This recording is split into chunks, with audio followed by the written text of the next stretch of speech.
In Minecraft, there are many types of mobs, from long skinny dudes that enjoy stealing all of your hard work to these green glitches that revoke your license to live in the blink of an eye. However, out of all these mobs this game has to offer, there's one who's bigger, better, and Squidwardier, which is totally a word, and I'm talking about the Minecraft Villager. And today, I'll be surviving in a hardcore Minecraft world where they outnumber me 286 to 1. But first, I know you're probably tired of seeing the typical graph that YouTubers show you when asking you to subscribe, and that's why instead, I'm only asking you one simple question. If you do go on to enjoy the video, then why not subscribe? I really appreciate every one of you who is willing to join me for this journey, and I would love to have you here. Also, please don't forget to leave a like. If we do get to 30,000, I will release another 100 days movie. Anyways, today I survived for 100 days in a hardcore village-only world. So here I was on the first day, freshly spawned in on a beach with a savannah nearby, and this world was literally heaven to me. There were villagers as far as the eye could see. All of the opportunity and capitalism were flowing through my mind in a rush of euphoria. So the first thing I did was make my way over to the first village's supply of wheat, and being the good Samaritan I was, I began robbing them of it. Shortly after stealing enough of their food, since it was now everywhere, I figured, you know, why not begin with some capitalism to kickstart my emerald empire? I traded all of my wheat to this good sir for 12 emeralds, and after that I began breaking down his neighbor's house for some easy wood so I could make tools. I placed down a crafting bench, made a pickaxe to get stone, and boom,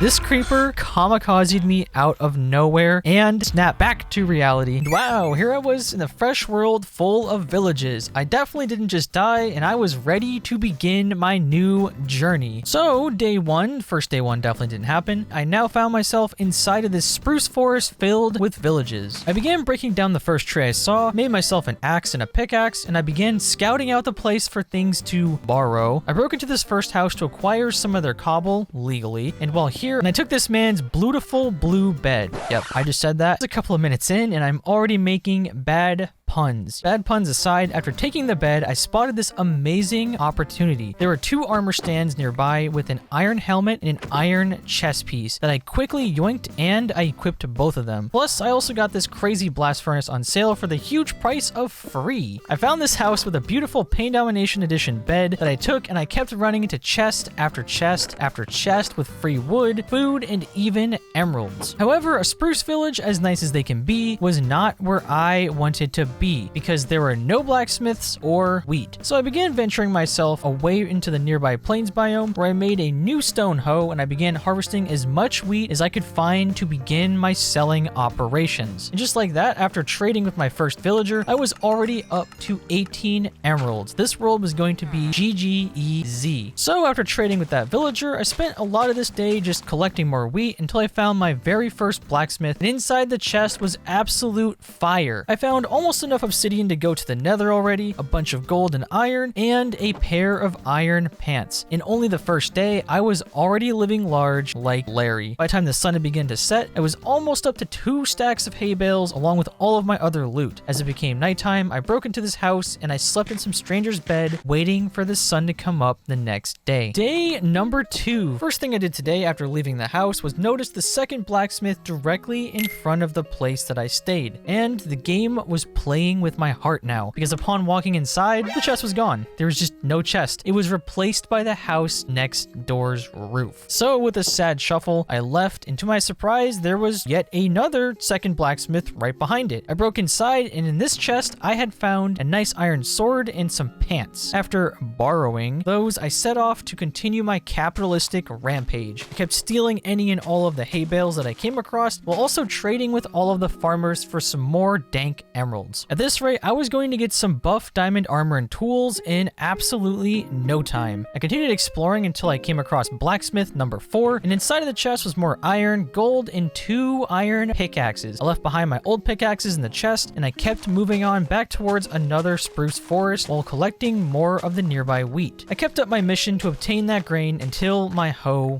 broke, and that's when I decided why not an upgrade. So I used the iron from the chest to make boots, the last piece of armor I needed, and my brand new new iron hoe. And I know what you're thinking, why not kill iron golems? Well, for this world, I'm sticking away from that for now because villager trades are important in this entire world is villages. Not to mention the weird terrain, which would make it even harder to hide from them. They would probably yeet me into oblivion, and I'm not trying to die a second time after day 2. For the beginning of day 3, I continued yoinking things as I moved further from world spawn. I kept stealing stuff from chests until I had almost a stack of bread without crafting any of it. I also kept taking any hay bales I saw because I have an addiction and I need help. In fact, my iron hoe was already half broken at this point, and I've only had the thing for literal minutes. I kept on moving until I found back-to-back blacksmiths. The first one mostly had iron gear that I didn't need, only because my inventory was full. Trust me, if I could have stuffed it in there, I would have. And the second one pretty much had the same thing. Like I said, I would love to have taken these, being the hoarder that I am, but actually making a base to store my loot in this world was going to be difficult because there's buildings everywhere. And to be honest, my house would probably not stand out and it would be hard to find my way back home. Anyways, though, shortly after checking the blacksmiths, I ran into this horse that gave me a great idea. Since I had already found several saddles, I began taming this dude, and he was truly the Adonis of horses. He had so much health and he was Sonic fast. After taming him, I put on the saddle and we took off, and while stopping here and there for more hay bales, I thought of the perfect name for him. Based off of the new Pokemon for the new Pokemon Scarlet and Violet games, I was going to call this guy Lechonk. I spent the rest of this day exploring more terrain with Lechonk, you know, and just getting to know him, while also stopping at 2 more blacksmiths where I found my first 3 Diamondes inside of this world. And once the sun began to set, I found a nice home for me and Lechonk to sleep the night away. Overall, day 3 had been a massive success. I started off day 4 by leaving Lechonk in the house for a bit while checking the next door blacksmith, and there was 3 iron helmets. Very cool, Kanye. After this, I grabbed Lechonk and we set back off in the hopes of maybe finding a new biome. I was hoping to find a place like a lake or an ocean, so that way I could use the extra space without all the houses to build my base in a place where I could actually find it. However, while heading through the increasingly difficult to navigate village-scape that I had found myself in, something began to feel a bit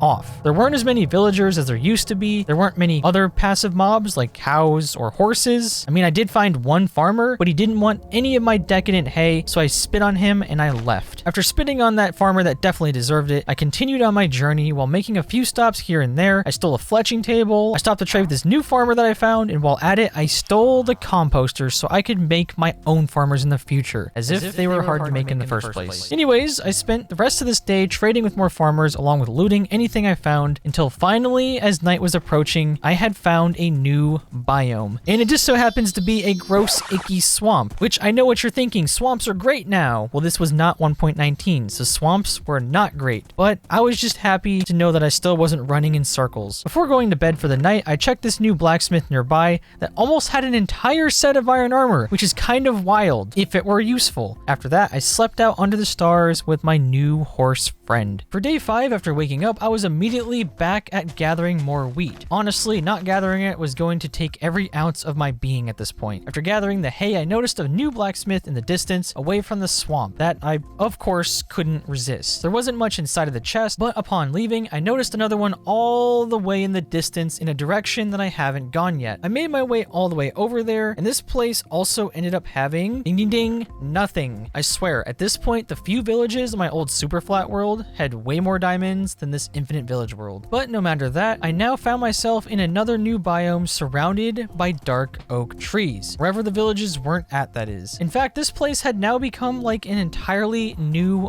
biome because there were so few trees spread out in between all of the different houses. While here, I continued finding more villagers to milk for emeralds until I found myself being the proud owner of almost 2 stacks. I kept heading through this biome until I found myself in the new area that now had sand villages. It turns out this area was a beach, and I had finally found an ocean, the perfect place to build myself a base that could actually stand out from all of the, the villages. Plus, this place had access to a ton of different biomes with their resources and different villager types. While here, before actually choosing a spot to maybe set up my base, I found back-to-back-to-back blacksmiths. The first 2 had a couple of iron and gold ingots, which wasn't really that much, and the second 2 in the nearby swamp biome were absolutely busted. Between the 2 of them, I now had way more than enough obsidian to go to the nether, plus I had gotten another 2 free real estate diamondes. By the time I was done looting this, it was becoming nighttime again, so I temporarily took shelter for the night in a nearby house that I might end up calling home in the future. Real quick, before we get much further into the 100 days, I have one more exciting new announcement. Starting today, I now have a Patreon where you can go to further support me. By becoming a patron, you get access to my world downloads for each of these videos I do. You can get any custom mods that I have made and will make in the future. You get your name at the end of each video. You get a nice shiny role in my Discord, which you should totally join by the way, and much more in the future. Also now, for a limited time when signing up, you will get access to a backup save of my original hardcore world from the channel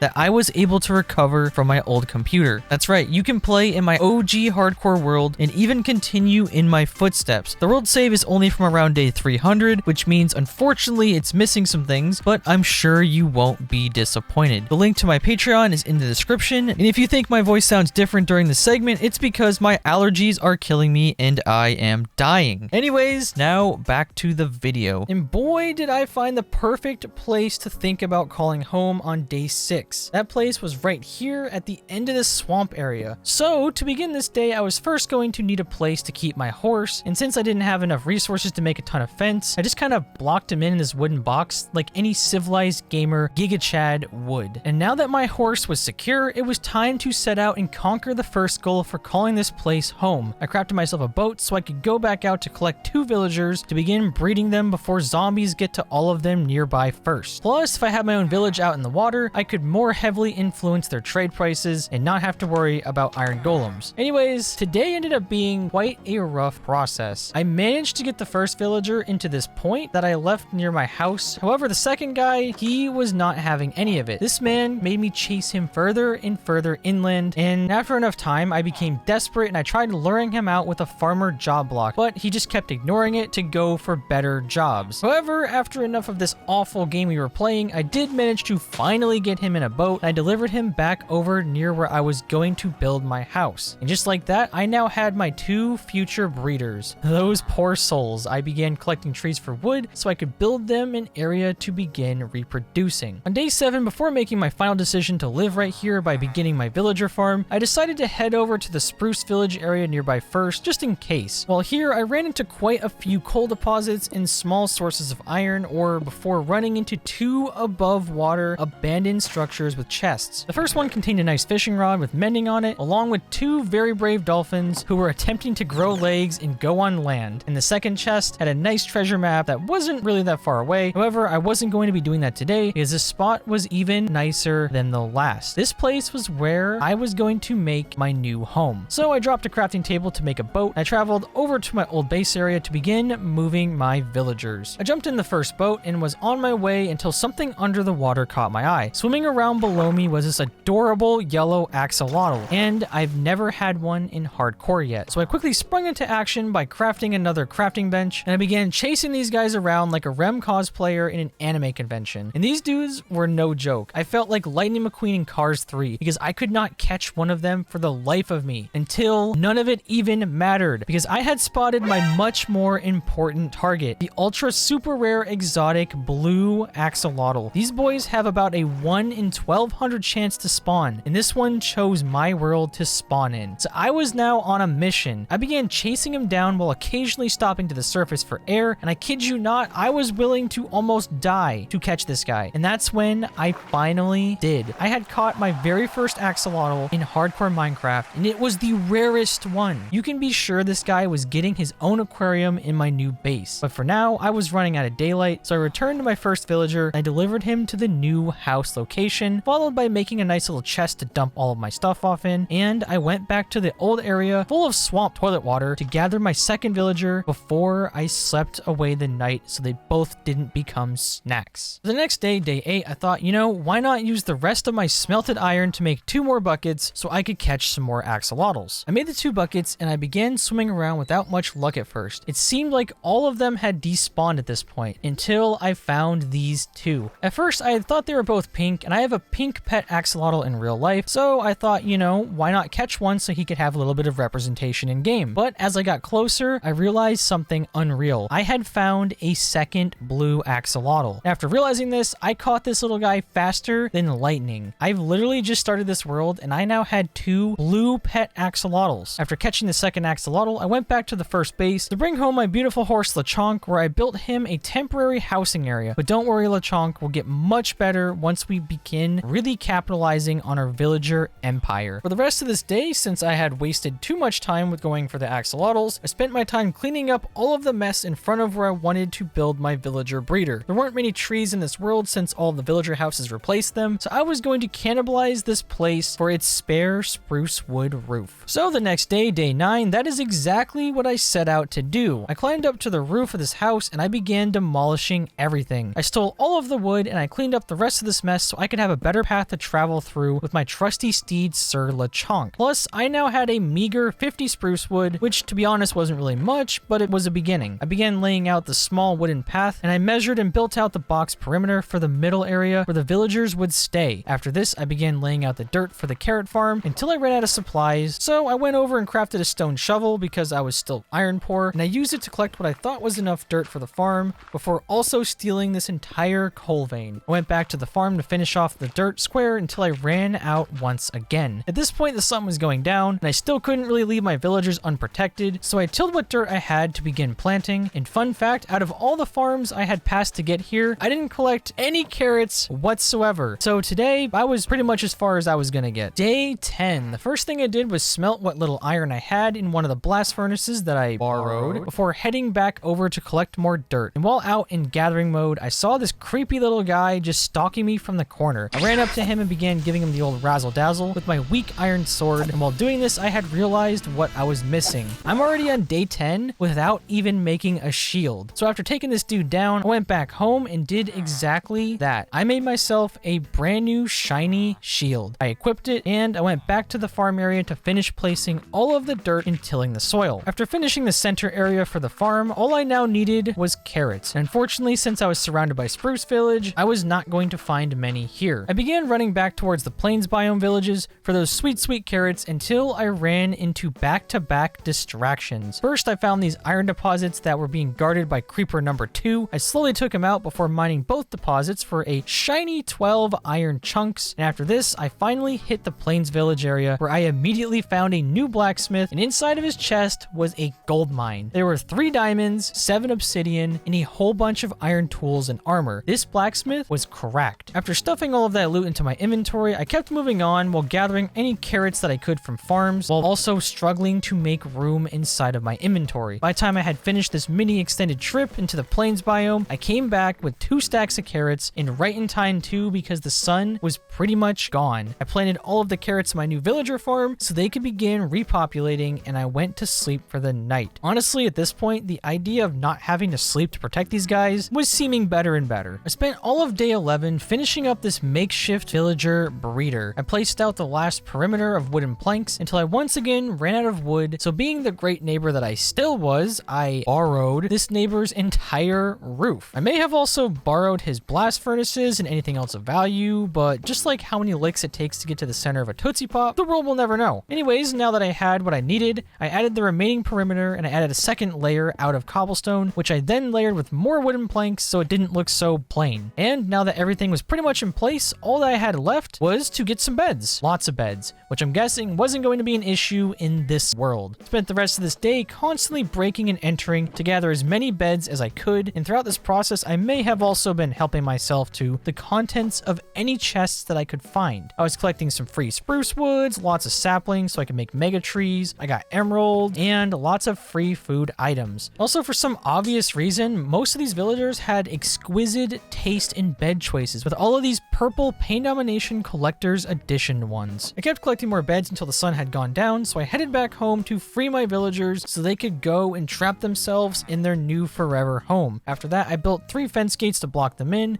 and I made some torches to light the place up nice and safe, and right in time too, because a whole bunch of zombies were everywhere outside, and the local iron golem was working overtime. On the next day, day 12, after waking up and leaving my house, I was pretty much sure I was going crazy. I looked underwater at an axolotl that saw swimming around, and it was a third blue one. I panicked and grabbed a bucket out of my chest as fast as I could before zooming down underwater and catching this dude. At this point, I'm pretty sure this plugin is affecting their spawn rates, or maybe they just aren't as rare as we thought. I don't know, but I now had 3 pet blue axolotls, and I was pretty hyped. Anyways, after that distraction, I was back to my villagers. One of the 2 had become a farmer, and he had wheat trades. Today was a day full of capitalism. I began mass crafting my hay bales into wheat and leveling this guy up until he was max level and offering me 2 emerald for 3 golden carrot trades. Not only did I now have my villager breeding farm, but my farmer was also a food producing beast. I kept trading with him until he went on strike by refusing to refresh his trades, so in the meantime I figured I would go out in search of more carrots and some beds to speed this process up. I spent the rest of this day rinsing and repeating the process, minus this interesting encounter that I had with a local cave with a zombie farmer that I probably should have saved for cures, but I didn't, and a whole meeting of skeletons that I was obviously not welcomed at. After leaving the cave area, I made my way up to the top of the nearby hill full of fresh houses to borrow from. However, I was starting to become uneasy because of how chaotic the terrain was. At this point, creepers could be around at any corner. With all of these dark areas, this place was not looking that safe. While I was up here, the sun had also begun to set, so I decided to head back home before having this near-death experience. I fell off the side of this cliff right next to that cave entrance, and a zombie began chasing me. It wasn't that close of a call. However, while this was happening, I was starting to realize something about the spawns in this world still felt weird. Because there were villages everywhere with torches and path blocks everywhere, land mobs had to get more creative about where they spawned, and that was making things a lot more interesting. For day 13, I started my day off with more checking on the villager farm. I placed out all of the beds that I had gotten from yesterday, and we were almost full on bed slots. While I was here, I also did some more beautiful capitalism. I traded tons more wheat for emeralds, and I bought a bunch more golden carrots. After that, I made it rain regular carrots all over their faces so they could start breeding. They had a bunch of hearts, but they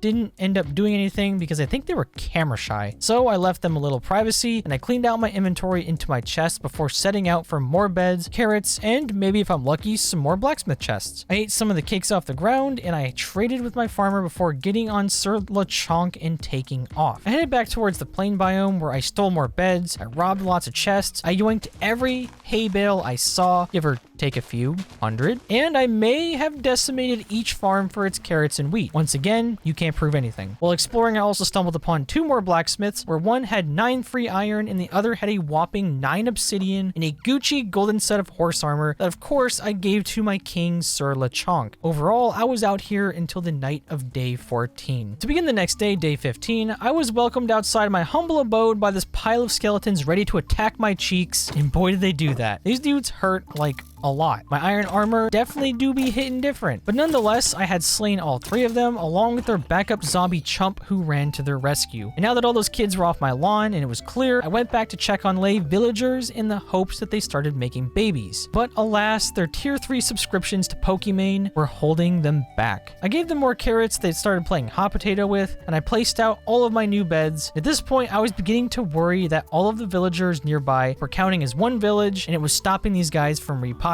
So I thought today maybe I could speed things up by traveling to nearby villagers on the other side of the water behind my house. I grabbed some boats to borrow villagers and I set off. And upon arriving over there, I was met by this desolate ghost land with not a villager in sight. I started looking around while, helping myself to any free job blocks like lecterns, blast furnaces, whatever. I borrowed things from chests, and I figured while I was here I might as well grab more beds too because, why not? And while doing this, I hit the absolute jackpot. I stumbled upon yet another blacksmith, and inside of the chest was 5 diamonds and 5 iron. I had hit glorious riches enough to retire me from my entire career. But anyways, striking Diamondes, I decided to keep spending my time over here until my inventory was full of beds and some extra flowers for dye. And after all this, I headed back home as the sun was going down. And surprise, surprise, the 2 villagers still did not have any kids. Things were not looking good for the Domination Empire. Day 16 16. And huge surprise, after waking up, villagers still won't breed. I harvested all of their ready carrots and I threw them at each of them just to see how full their inventories were, and they still weren't full. They tried breeding again, but I guess having a 6'11" alpha gaming male Giga Chad standing across the room probably turned them off. So I guess for today, I was back out looking for more villagers. I wanted to start doing things like going to the Nether, killing the dragon, making my base, but to make all of that way easier, I was going to first need to get more villagers. So once again, I set back out, and let me tell you, this entire day was a failure. I ventured out into another direction, and I kid you not, throughout the entire day, I saw a total of 2 mobs. I saw one single cow and a wolf that I tried to make my friend, but he took my bone and left, kind of like my ex-girlfriend. Anyways, I spent the rest of this day desperately searching with 0 luck. This world generation was my worst nightmare. Countless villages, but no capitalism to be done in them. As the sun went down once again, I scoured all of the nearby shorelines for any signs of life, with still 0 luck. Not only was I missing out on capitalism, but my second greatest fear had also come true. I was in Tennessee.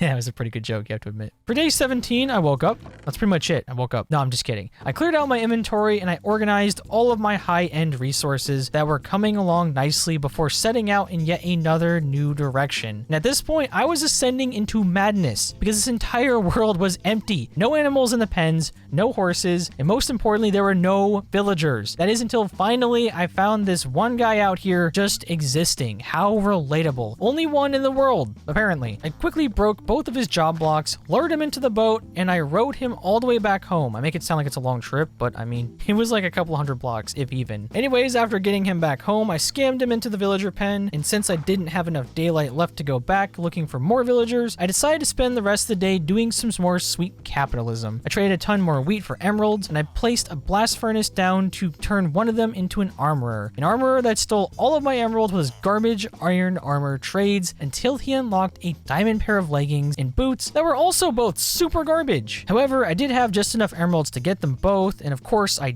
had to, so my dripometer had increased 10-fold. On day 18, I woke up to the most beautiful things. My villagers were breeding with tons of hearts. That is, until they just didn't. These dudes were submissive, but for whatever reason, they were not breedable. So I once again dumped my inventory, I crafted myself a new iron hoe for more wheat for capitalism, and I set back off towards where I had found my new villager friend. Upon reaching land with my boat, I was on a mission while searching for more friends. Operation Grand Theft Wheat was a go. I began yoinking any and all of the wheat I could find until in the distance I saw a bit of movement. My target had been acquired. I quickly bolted over to see my brand new farmer friend, and he wasn't alone. I scammed my first villager into the boat so I could take him back with me, and I struggled to trap the second one to a building he was so desperately clinging to.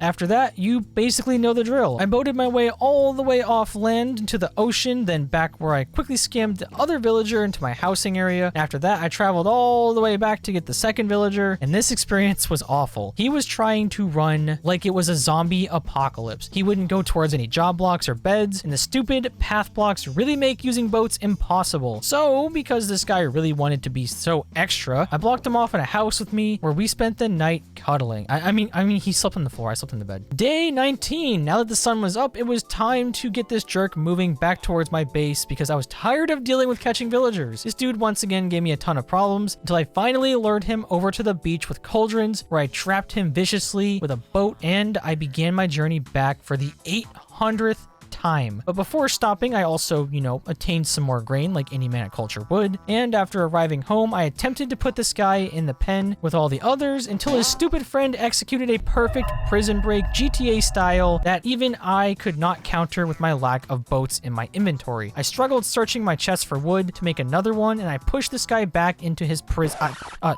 home. One big happy home full of villagers that won't freaking breed. Anyways, now that I had more villagers, I spent the rest of this day trying to trade to level up my armor, except my dumb farmer insisted on not working for the rest of this day. So now they weren't breeding or working. And on top of that, after the sun had gone down, two of them also refused to sleep until I had to break the bed inside of my house. No clue why they had chosen that bed, but honestly, villagers kind of suck. That's just how it is. Maybe the next day I could do something productive with them. At least one could hope. So for day 20, I woke up, filled my inventory with more beautiful grains, and I turned a second villager into a farmer so I could cycle through wheat trades much faster. I began blitzing coasting through trades, making mad stonks along the way until I could max out my armor for the last 2 trades. And overall, his diamond armor was kind of like Promised Netherland. If you know, you know. But yeah, only piece of armor that even had protection was the chest piece with Prot 2. But either way, I now had full diamond armor, and I was feeling pretty good about myself. But even with this shiny ego boost, none of the villagers wanted to cooperate any longer, so I figured I might as well use my time to make this area a lot more safe. I crafted a bunch of torches, and I spent the rest of this day and night out and about lighting up this whole area while also stealing all of the pumpkins because, I mean, why not? I could sell them in the future maybe. By the time the sun was about to come up, I had made everything safe. At least as safe as I could for now. I'd gotten a free stack and a half of pumpkins, and I found 2 nearby beds that may have been causing issues with the villagers. On day 21, it was back to my capitalistic grind. I started off by doing more casual trading with the wheat villagers until I decided to switch it up and I began working on better tools. I placed down a furnace so I could begin cooking stone for slabs, and I made a grindstone for some weird reason because I definitely had a bunch that I borrowed inside of one of my chests. I don't know why I did this. Anyways, I placed it inside of the breeder, and the sand village guy quickly snatched up that job, and his trades were awful. He started off with a nice cheap iron axe that I bought an entire inventory of, and after that he wanted tons of emeralds for bells or even more iron that I didn't really have. And after trading him my only 22 iron, I was now broke and in need of a classic mining trip. I emptied my inventory and I made my way over to that nearby dark spooky cave from before. After taking out a few of the mobs inside, it ended up being nothing with not a single piece of ore inside. Honestly, finding caves with this data pack was way worse than before. I feel like there were far more cons than pros at this point. So after cleaning out the cave, I figured I should clean out any of the houses up here of their beds and job blocks to maybe fix some of the issues that my villagers had with breeding back at my base. For the next 3 days, days 22 through 25, I continued searching everywhere in this biome for iron. This data pack was in 1.17, so iron doesn't really spawn that much this high up, so I began searching for deeper caves. After traversing the villagey, hilly mess near my base, I actually started to find some caves. The first cave system was full of a pile of stinky gamers. For some reason, because of all the villages nearby, the only area that mobs could spawn in was caves, and all the areas were stuffed with these mobs. It was like I was playing in an ocean-only world or something. Anyways, after pushing on through the first cave, there ended up being a ton of coal. Only coal. There was not a single piece of iron in sight. So because I didn't want to replace my pickaxe and I had enough coal, I left for the next nearby area, and this place was scary with all of the skeleton bone sounds and zombie moans nearby. And inside this cave, there are also more piles of mobs. I mean, literally. I used my shield to block all of the creeper explosions, and I took this Enderman out to a nice brunch only for him to pick up gravel last second and then drop it. This guy scammed me out of his balls. Yes, I wrote that in my script. Thank you. Anyways, this cave had finally led me deep enough that I began to find hella iron. I was mining vein after vein after vein, and in no time, I already had half a stack. At this point, my inventory was also becoming quite full, so while I was heading back home, I stole as much hay and carrots as I could along the way, and I hit a few more iron ore caves before stumbling upon this massive beast of a cave full of mobs, tons of coal, and tons of iron and copper ore. So instead of heading back home in classic distracted, loot-hungry, pain domination fashion, I continued exploring this place on day 26, and there was so much stuff. I began by absolutely stripping each wall of all of the coal, copper, and iron, and this stuff just kept coming and coming. After cleaning up the first part of the cave, I continued to the dark room full of more mobs because, you know, of course it was. And while cleaning out the horde, I saw exactly what I was hoping for after hearing all the mobs. I had discovered a dungeon. I quickly lit up the room near the dungeon, and I was becoming overwhelmed by all of the different deeper caves that had branched off from this area. But first, I had to explore the dungeon. I broke into the wall, and this place had more skeletons than the shed behind my old house. Completely unrelated to me, by the way. Anyways, I cleared out all of the enemies, and I lit up the spawner for safekeeping before looting the pretty sad-looking loot from the only chest that had spawned. After this, I kept exploring throughout this cave system, and this place just never ended. There were mobs everywhere, along with tons more iron, gold, coal, redstone, even lapis. Pretty much everything but diamonds. And as you know, I am obsessed with loot, and I cannot pass up any chance to take anything and everything. nothing. Plus, while down here, I ran into yet another blue axolotl, and at this point, I'm pretty sure they're very common with this data pack or something, because there's no way I was having this kind of luck. Overall, because of how obsessed I was with cleaning this place out, I was down here until the end of day 30. I somehow spent almost 2 hours down here producing mad stonks. So now that the cave was cleared and my inventory was thicker than a Pixar mom, I don't even care that I use that joke a lot, I made my way up and out of the cave only to be absolutely ambushed by all of these creepers and zombies when I was just trying to check out this ruined portal. I built straight up so none of these peasants could touch me, and before hopping down to find a bed, I enjoyed the beautiful view this place had to offer, while also realizing I now had zero clue where I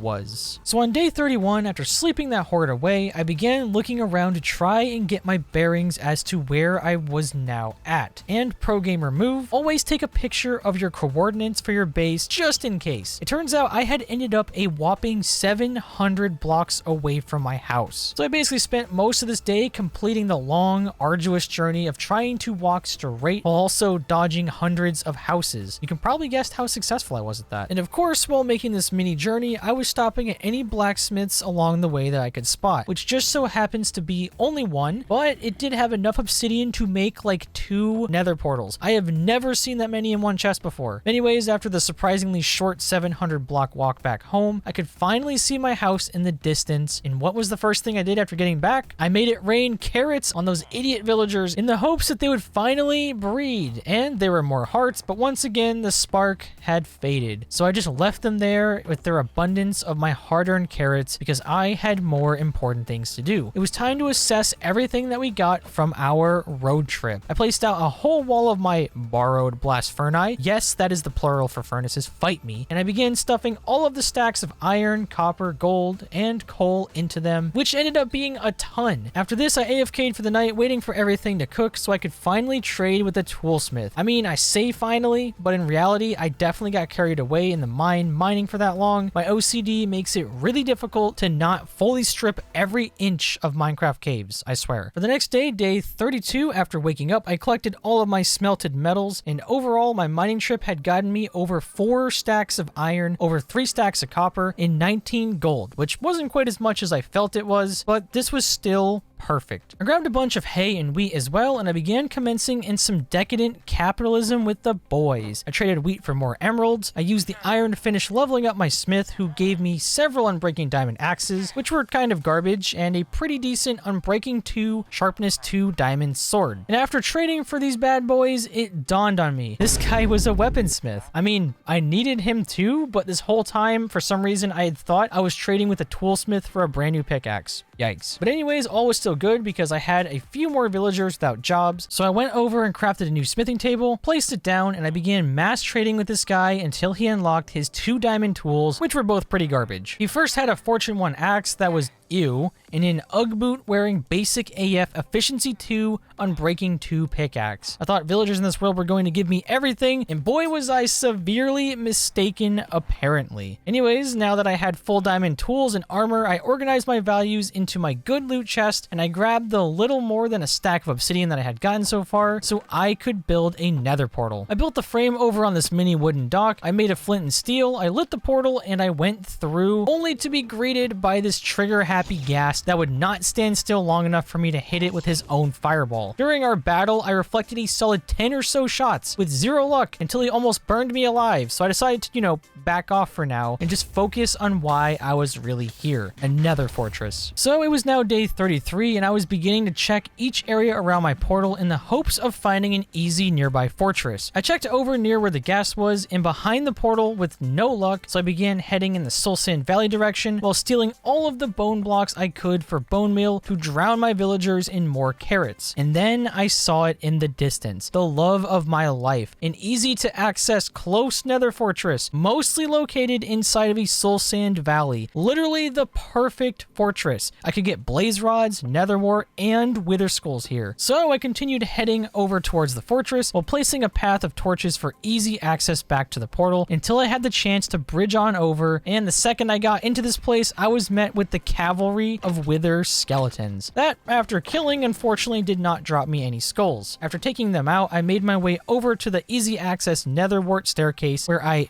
borrowed myself a lifetime supply, and after that I continued on exploring the different hallways while looting each chest that I could find. And these chests actually turned out pretty good. I kept on finding more netherwart, more saddles for horses, and inside one of them was 3 fresh and never frozen diamonds. After I finished exploring most of the hallways, I stumbled upon my first blaze spawner, and even with diamond armor, the burns from these guys were worse than some Twitter comment sections. By the way, you should totally follow me on Twitter. I am super active over there. Link in the description. Anyways, I built a nice little safe area where I could hide from the blaze, and I prepared myself for the time of my life like it was a Denny's bathroom. In between my shield, sharpness 2 sword, and diamond armor, I was standing strong. I kept playing Fruit Ninja with these glorified glow sticks while slowly expanding their spawning area so I could be here for less time. Also, as I was fighting these guys, my shield was about to break, so I quickly made a new one before killing just enough of them to get me a solid 25 blaze rods. After this, I made my way back to the fortress while marking my way with random visible blocks because I may have ran out of torches, and I followed my torch pack all the way back to the portal. By the time I got home, it had ended up being the night of day 34. On the next day, day 35, in celebration of the successful nether trip, I used some of the excessive amount of bone blocks I had taken from the nether to make bone meal to begin mass farming carrots. I sat here mass harvesting while dodging these thieving farmers, honestly couldn't relate, until I had about 3 stacks of carrots. And while I was tending to the crops, I began noticing something. There were other seeds mixed in here, meaning that these farmers had messed up inventories from their previous farms. And I'm also pretty sure these jerkwads are composting half of the very carrots I keep working so hard to give them. I feel very unappreciated. After continuing to mess around with these guys, something had changed, and honestly, I have no clue how to explain it, but I'm going to try. I kept giving these guys carrots and their hearts would pop up, except this time on 2 different occasions. I swear I saw a baby villager spawn in and instantly die. I swear up until now this wasn't happening and I had no clue why, but suddenly they started to actually breed and just unalive, just like Captain Sparkles would say. And at this point, I'm kind of just at a loss. How will I become rich and powerful without villagers to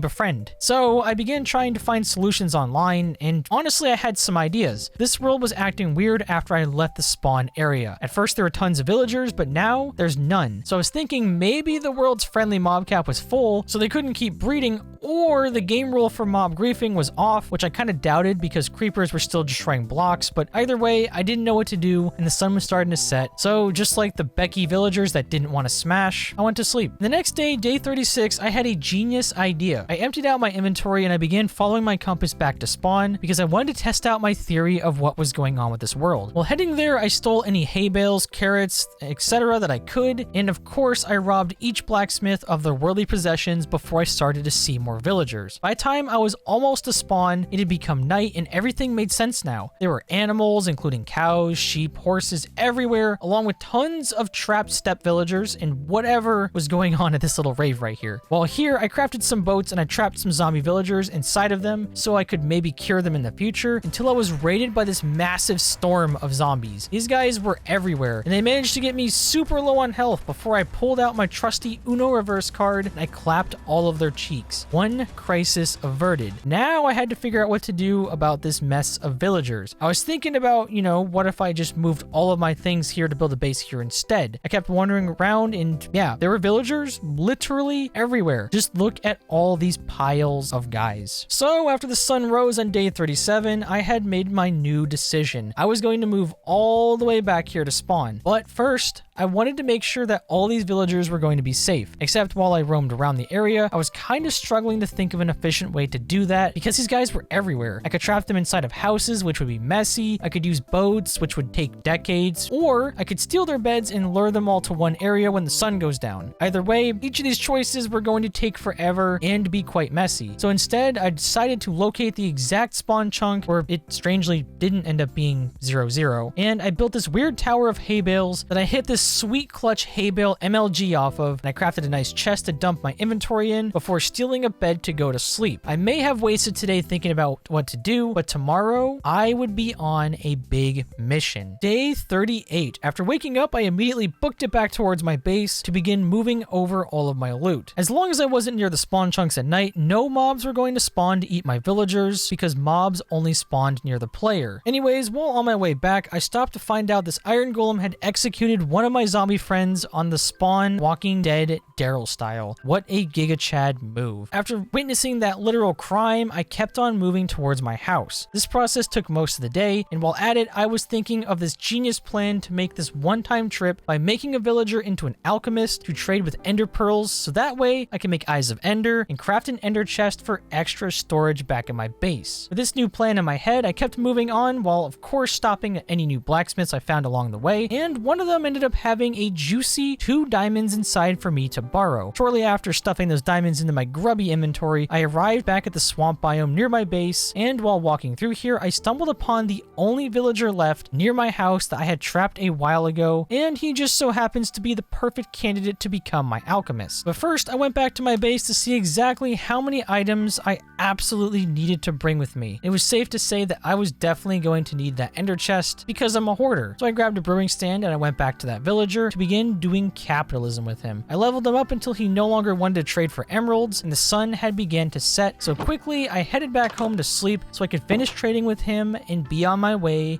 by the end of the next day. I sound like Dr. Seuss. For day 39, after the sun came up, I booked it for the alchemist, and upon checking his trades, he still refused to refresh. The only thing I could realistically trade with him at this point was glass bottles. So I went back to my base again and made myself a shovel so I could begin gathering sand. I grabbed about 48 sand and I popped it all into the furnace before heading back to check on him again. And this time, what do you know, he actually decided to work. I traded with him for more glowstone until he leveled up, and he didn't get ender pearl trades. In Java editions, they have a 2 out of 3 chance to sell ender pearls, and this guy didn't. So at this point, I was debating if it was even worth wasting my time, or if I should just make more than one trip. I began running around desperately looking for any signs of life, while listening for any villagers going, "Har." I could hear, which of course I had no luck at. So I guess it was on to plan C. I went back to the alchemist, and he magically disappeared. I have no clue what happened. I'm hoping that maybe with one less villager in the mob cap, my villagers could make one baby. Was that too much to ask for at this point? I went back home and they all had hearts, but once again, nothing. So apparently, yes, I was asking for way too much. But then I had yet another idea, plan D. At this point, I should just get a fridge full of magnets of each letter of the alphabet and list a ton of plans because I was getting desperate. I remember seeing an Enderman in the Nether the last time I was there, so I thought, you know, why not go through the portal and see if I can kill him? And the first thing that had greeted me on the other side was not only that Enderman, but also another massive gas jerk. I played more ping pong with him, just like his brother, except this time I came out victorious by smashing his face in, which is probably why people don't like to play ping pong with me. Anyways, after he was gone, I picked up his gas tier, which was a pretty nice prize for that match of ping pong, and I stared straight at the Enderman so we could commence in the great battle, which of course I won, and he had dropped me the gift from the gods. It had taken this much effort to get a single ender pearl. After this, I went back home, made the Eye of Ender, and I crafted the ender chest and popped that bad boy down. After this, I spent the rest of the night organizing all of my crap that I wanted to take with me into both the chest and my inventory, and I made sure that everything that went into the ender chest wasn't needed right away, because when I got there, I was going to need another Eye of Ender to make another chest, because without Silk Touch, I could not take this one. On day 40, I woke up, hopped on good old Lechonk the horse, said goodbye to my admittedly pretty useless villagers, and I took off following my compass back to what I would soon be calling my new home. And I kid you not, while on the way, I ran into this farmer dude super close to my base, just kind of chilling. He would have made a perfect alchemist when I had needed it, but that was in the past. I hit him with my axe and I was back on my way until I reached my destination. I had made my way back to spawn, and I had no time to spare, so I immediately got to work. I began by breaking part of this house where I could put Lechonk inside, where he would be nice and safe. Then I made extra chests where I completely dumped all of my inventory once again, and after that I began some classic mass deforestation. My first set of goals for this place was to clean out all of the trees, so that way it could be a lot safer with less mobs that would spawn, and hopefully I could also use all of that wood to then build some kind of miniature kingdom. I spent the rest of the day mining tree after tree until I got this great idea to make some fences fences so I could fence in the area under the nearby hill that I could use to trap as many villagers as I could get. I was going to grab tons of beds from each of the houses nearby, place them in this little area, and then each night they would all just kind of run in there and trap themselves. I began by stealing 2 of the beds, and I trapped 1 villager before going to sleep myself so no mobs could spawn in and surprise me the next day. For the next days 41 and 42, I stuck to my mission of making this place safer. I spent the entirety of these days chopping down more and more trees while also clearing random clutter off the ground, and I broke into every house I could find nearby to steal the beds in the hopes that I could lure more villagers into the trap every time night had fallen, which honestly didn't work out that well because there were just so many beds overall that the villagers just kept finding new ones and nobody really wanted to listen. My other option at this point would be to use boats, which would be very difficult with all of the terrain, or to use workstations, which probably still wouldn't work with all of the other workstations laying around as well. Either way, by the time it was the second night, I didn't have many trapped villagers to show for it, and this place is looking a lot more cleaned out without all the trees, so I just kind of went to sleep. For day 43, I was back to clearing this place out to make more space to make myself a base. I started off by testing how long it would take to dismantle an entire house. I chopped off all of the roof and I smashed through the cobblestone and other miscellaneous blocks, and this took 2.5 minutes, literally 1/10 of a Minecraft day per house. So I thought, why not get a little quirky and relatable and try arson instead? If you know anything about me, I love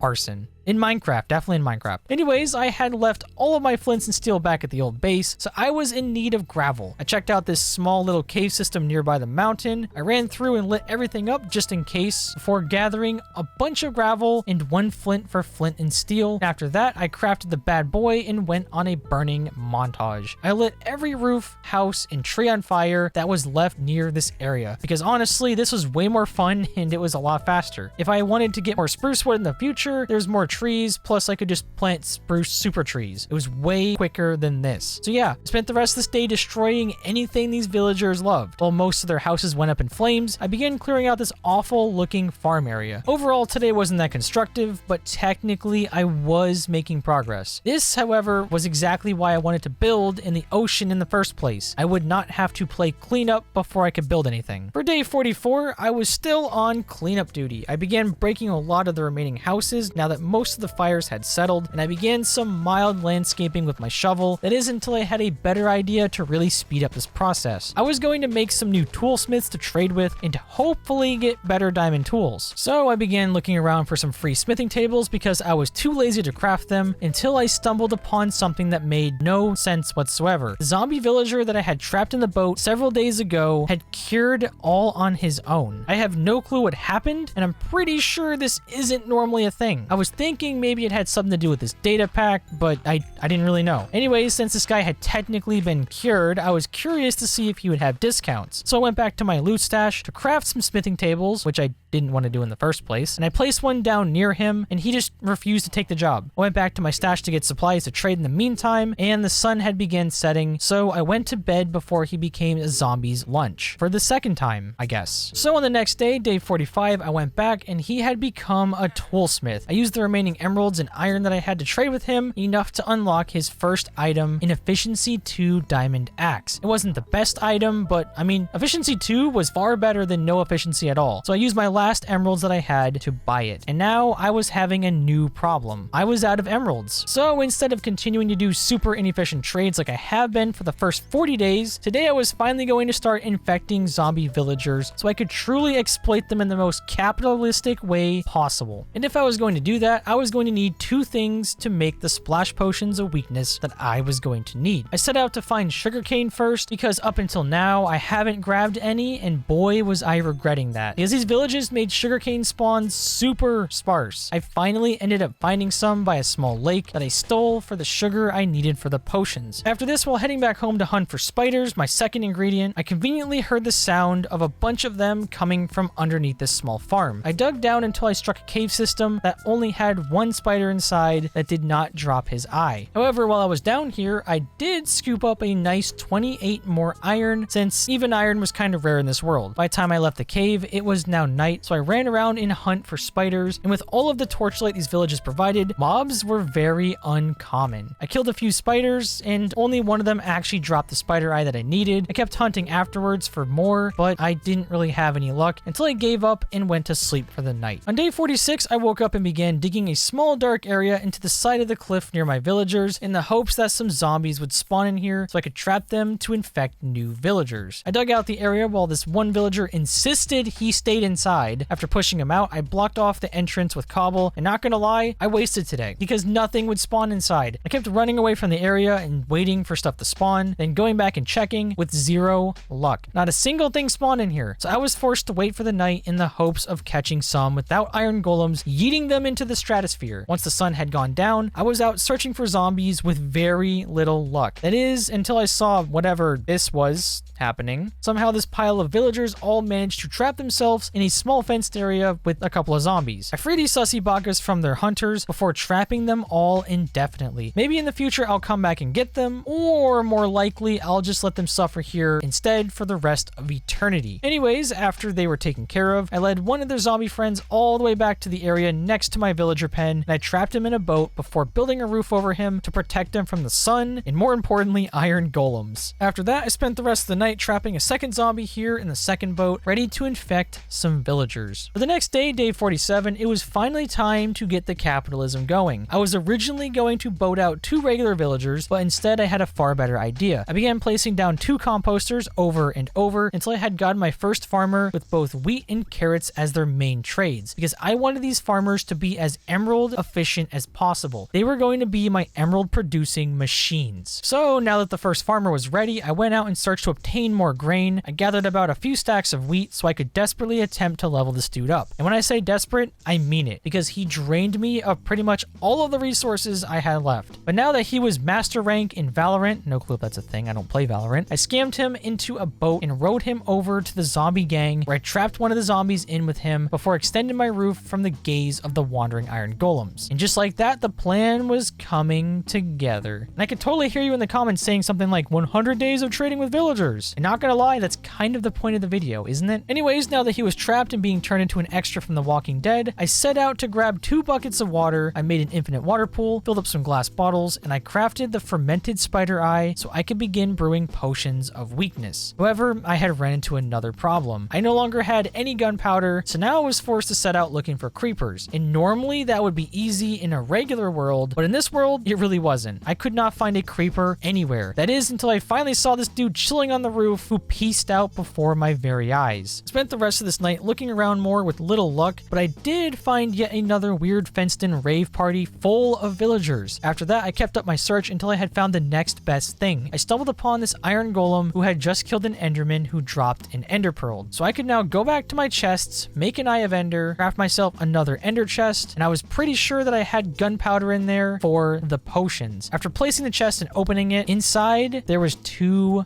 gunpowder, but that was exactly enough. Also, somehow a skeleton ended up in one of my boats, and he turned our iron golem friend into some free iron. Thank you, skeleton. Things were beginning to look up from here. Before the sun came up, I brewed my splash potions. I used the gold that I had to make 5 golden apples, and I cured the farmer villager for the first time. And I was really hoping the trades would bug out in this world and become perfect, similar to my beach-only world, which if you haven't checked out, you should totally watch that video after this one. On day 48, since I couldn't go too far away and risk the farmer being reinfected before I could check his trades, I instead hung out here and tried to re-roll the second farmer while also trading with the newly made cleric, so I could hopefully get a source of ender pearls. And for some reason, these farmers all wanted to compete with Technoblade on Hypixel, because every single re-roll had potatoes, and I didn't want potatoes.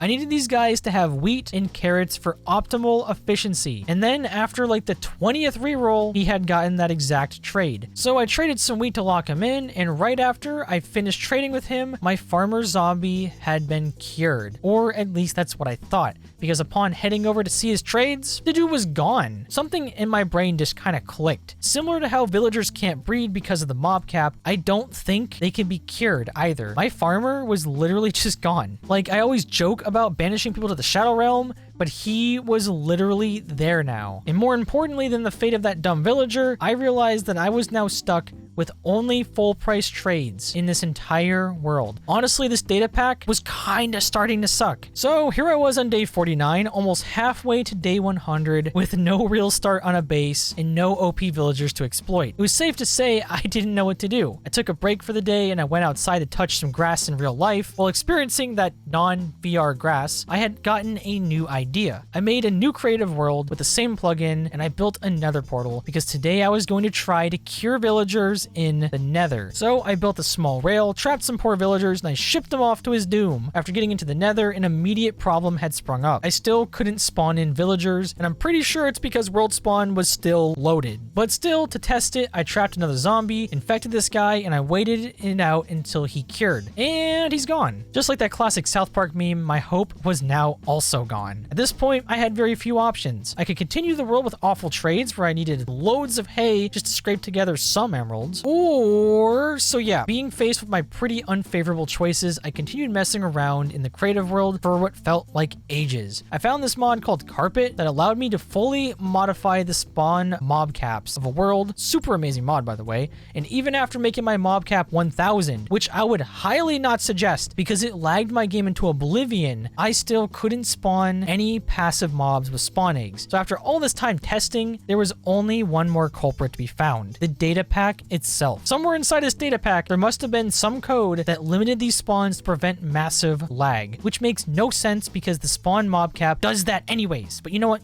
It's fine. It's fine. So I tried removing this data pack, and just like that, I could now spawn mobs in. Also, just for retrospect, I went into spectator mode to go underground to show you all of the mobs, and this is what your world would look like with 1,000 mobs in it. Just look at this pile of axolotls, and look at all these squid. Anyways, this mystery has now been solved, and I am so sorry I went off on this massive tangent about it, but for a while there, I didn't know what I was going to do with this world, not gonna lie. So on day 49, for real this time, I reloaded my hardcore world, and now I was prepared with knowledge. So before removing the data pack, I spawned in, and I cranked my render distance up to 64 so I could load in as many village chunks as possible. And yeah, with this many chunks loaded, the FPS in this world was awful. But all was good because after moving around a little bit, I lowered it again, removed the data pack, and now the world was finally fixed. That is, unless I ever get into Elytra and try to travel anywhere that I previously haven't been, because then it won't be village only. But as long as I don't, you know what, we're good. Don't think about it, it's fine. Anyways, the world had already began to fix itself because immediately this iron golem replacement had spawned in near my villagers, staring down those zombies. So now that my first farmer was gone, I had to lightspeed level this other guy up before he could be infected. I began trading with him for wheat and emeralds until I had barely gotten him to diamond tier. I was already struggling for resources back then. Now I am really struggling. After that, I scooped him up in a boat and I struggled to get him out without the rest of the Domination Nation following in his footsteps. And after separating his boat, I rode him over to his doom and I released one of the zombies to let him bite those villager cheeks before I yoinked another potion at his face and stuffed him with a golden apple. And unfortunately, I had to once again sit here and wait for him to cure so I could guarantee that his trades were good. After all of the trouble these guys have given me, I was really hoping for those instant trades. I did not want to have to do this multiple times. But while waiting, I noticed that more mobs were actually spawning in the world, including this creeper that was hiding in my dark chamber. After killing the creeper, my villager cured for the first time in this world's history, and he did not get instantly Thanos snapped. I checked his trades, and they were not 1-for-1, but they were also not bad. I waited for him to get infected once more, and I used my last brewed potion to cure him yet again. On the next day, day 50, I set up another 3 potions of weakness with my 2 new spider eyes and my remaining gunpowder while waiting for the villager to cure the second time, and boom. This man's trades were just about there. One more infection and we should be good. I walked just far enough away for the zombie to smack him again, except for some reason, even after I was well out of his radius, zombie just didn't care. Zombie wanted nothing to do with those villager cheeks. So I went even further out on a short shopping trip for some more hay bales, and after coming home with the milk, unlike Dad, they were both zombified. So I administered codename cure number 3, and while waiting for the final cure, I tore down the rest of this house that I had burned like a week ago. And boom, this man was now cured and his trades were almost perfect. That is minus the 2-for-1 carrots, but you know what? I'm not going to waste another golden apple for that. It was not worth my time or stonks. I traded a bunch of wheat and pumpkins for easy emeralds before I moved him into the pen with everyone else for the night. On day 51, now that I could begin profiting, today was a very eventful day. I kept trading wheat and pumpkins for more and more emeralds until I had a stack while also tearing down any of the remaining bits of nearby houses that I could. Except doing so was still taking way too long. I was going to need faster tools. So as the sun began to set, I placed down a smithing table to begin trading with a toolsmith, and this guy honestly wasn't that bad. I got a pile of hose. Please don't take that out of context. Or you know what, actually do. I also got an Unbreaking 2 shovel, which was not at all what I wanted. I got another diamond axe, and I scored 2 efficiency 3 picks that I could combine for efficiency 4. However, I wasn't done there because I was going to make a second toolsmith. Now that the data pack was technically gone, I could actually trade with everyone much more efficiently, and I was going to make so much progress. Day 52. After waking up, I placed out a second smithing table, did a whole bunch of capitalism with yet another toolsmith, and this guy also gave me some pretty basic and unexciting trades. The best I ended up with was efficiency 1 diamond shovels. However, luckily I had plenty of levels to burn through. I crafted 3 iron blocks, then an anvil, and I began combining. By the time I was done, I now had a fortune 2, efficiency 4, unbreaking 2 pickaxe, and a unbreaking 3, efficiency 3 shovel, which I could use to really speed up turning this dump into an actual base. And the first step towards accomplishing that was a little bit of dirt landscaping. And by a little bit, I mean a ton. For the next 3 days, I was non-stop digging dirt, placing dirt, destroying the remainder of any random buildings in the way, and struggling to figure out how I was going to build a safe wall around this place in this absolute mess of a terrain. This ended up taking until the end of day 55, where I kind of had a set of cobblestone laid out where the wall would go in the future, and I went around torch spamming everywhere so I could continue working on the area at night. And I can already hear you in the comments. In 1.17, you don't need to spam torches. And honestly, I could care less. Anyways, for day 56, now that most of this place was a lot safer, there was one important spot left before I could begin focusing on the walls. And that area was this small hill above my villagers. So today was right back to smashing houses and ruining villager lives, my literal favorite thing to do. I was going straight Cell Saga on everything that they had loved. I spent all of the daylight deleting houses from existence, and I moved good old Lechonk down to the hangout with the villagers before setting fire to the roofs of each remaining house because I was quickly growing tired of breaking everything. At this point, it was now nighttime, and I was not done because I decided I actually wanted nothing to do with this hill, and instead I was going to entirely delete it. Doing this took what felt like forever. I finished cleaning up the remainder of the houses, and I continued leveling the dirt and stone layer by layer throughout the next 2 days and nights until the end of day 58, where it was mostly level with the final part of the outline of cobble for the Great Wall that I was going to build for maximum security. This place took so much work just to even get the foundation down to build a real base. Day 59. Today, now that I had mostly cleared my way for the base, I was going to begin construction of the Great Wall, and I had something perfect in mind. After gathering resources in my inventory, I began adding spruce wood pillars to the cobblestone path in between every 3 blocks that were 4 blocks tall to act as the pillars for my brand new wall. Anyways, I spent pretty much most of this day doing this, nothing really special, until I finished after the sun had gone down. And now that the main skeleton of the wall was all laid out, I made a new chest to store most of my inventory in so I could go out and collect more resources. On the next day, day 60, I used some of my iron to make several pairs of shears, and I set out to gather 2 main things today. One, I was going to need dark oak wood saplings from the nearby dark oak wood forest for parts of the walls. And 2, I was going to use those shears to clear a bunch of stacks of oak leaves for a more naturey look for the wall. However, in good me fashion, while looking for dark oak wood forests, I gathered any and all hay bales along the way, systematically borrowing anything in sight to be traded to my new Gucci farmers upon returning home. After making it to the forest, I chopped down 2 trees for some wood to hold me over for now, and I used my trusty hoe to break enough leaves to guarantee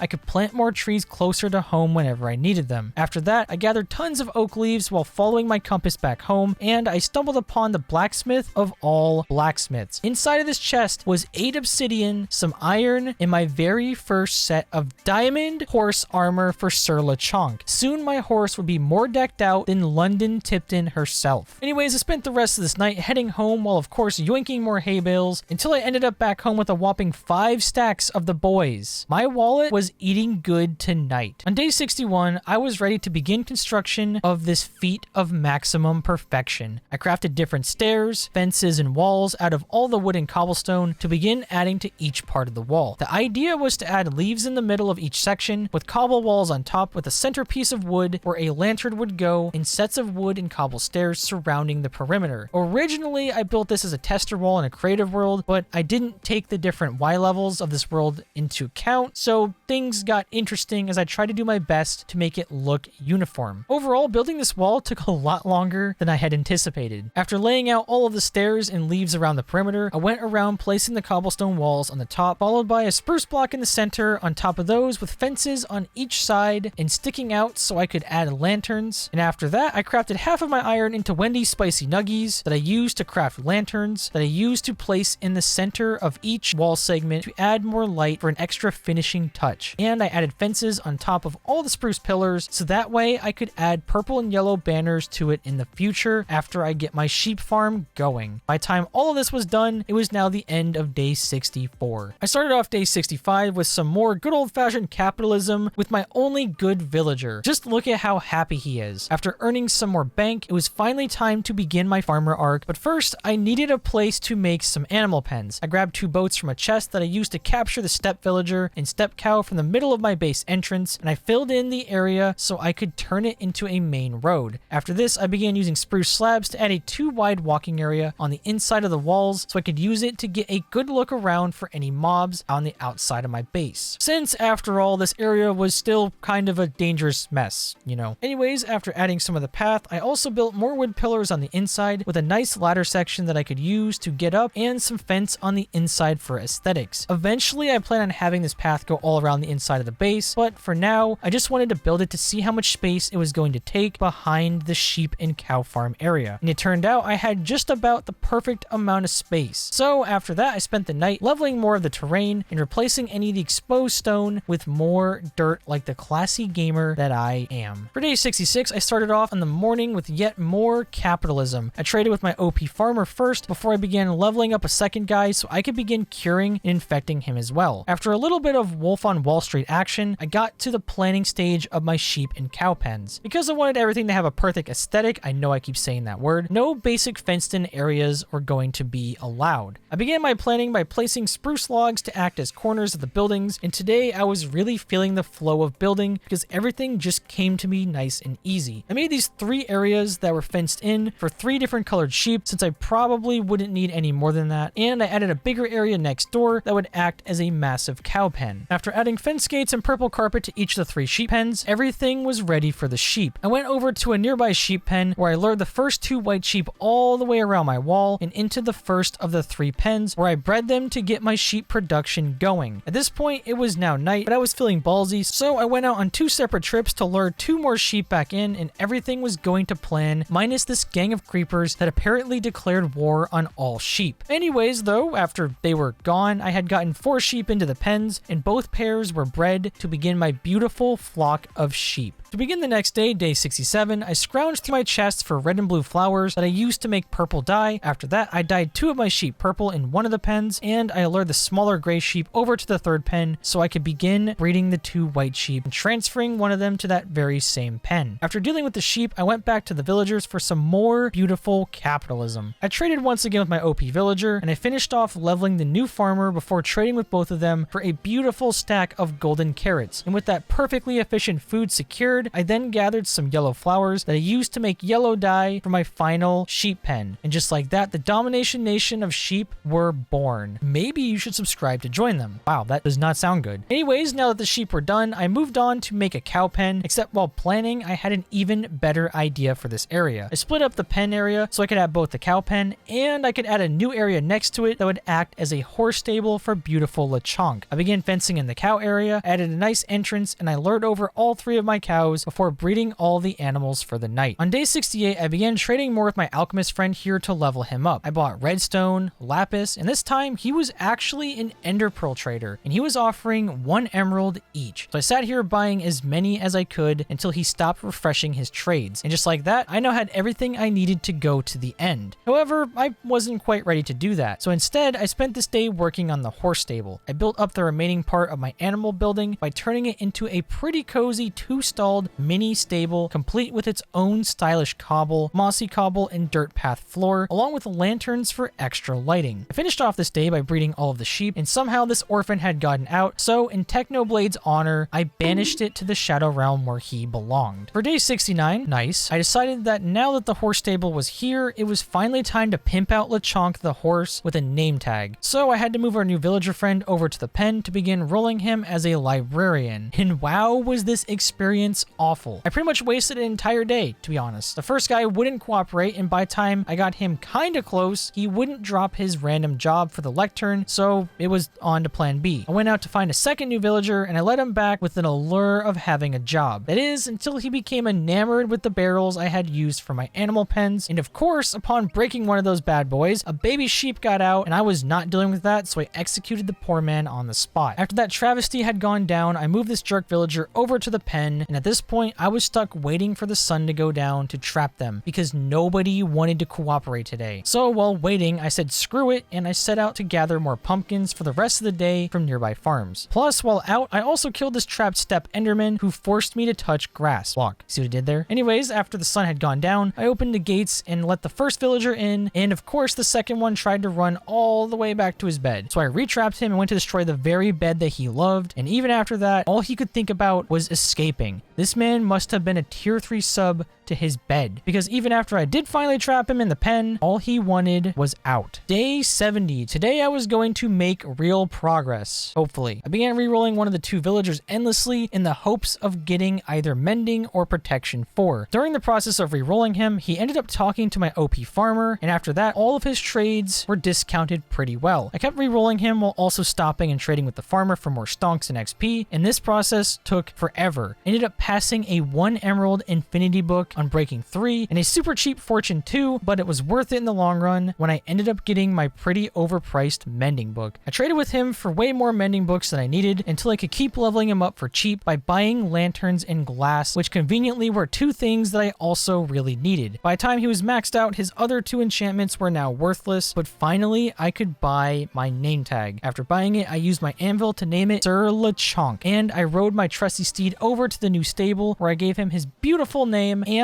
I let him don that gorgeous diamond armor. After putting him in his stall, he was truly living life like Larry. On day 71, now that Lechonk was in his new home with all of the animals, it was time to add a roof. And honestly, I'm just gonna save you the pain I felt for this day by making it short. I worked on this really complicated roof using wooden slabs, spruce wood, and wooden trapdoors that had 2 different heights for each segment of the building, and after losing all of my light, I finally finished the place, and it turned out way better than I could have ever expected. To finish off this day, I cleared out the floor in front of the sheep area, and I filled it in with cobblestone and mossy cobble dirt mixed in. Overall, these pens were looking fantastic. For the next day, day 72, now that the barn area was complete, I decided to continue re-rolling more villagers for enchantments so I could begin fixing up my armor for the dragon fight. I kept re-rolling the book boy until he gave me an Unbreaking 3 trade that I could not resist. After buying a bunch of them, I continued trading with him to level him up, and his second enchantment was once again garbage. So in order to start mass producing villagers, I planted a bunch of carrots in the most scuffed looking way possible, which will definitely not last that long, and I gave one of the farmers just enough carrots for them to make the first child. While waiting for this child to grow up for more trades, I continued terraforming the area behind the villagers and next to the horse stable so I could make a proper village farm and maybe they could have a house if they behave. On day 73, while waiting for that villager to grow up and in preparation of building a villager barn,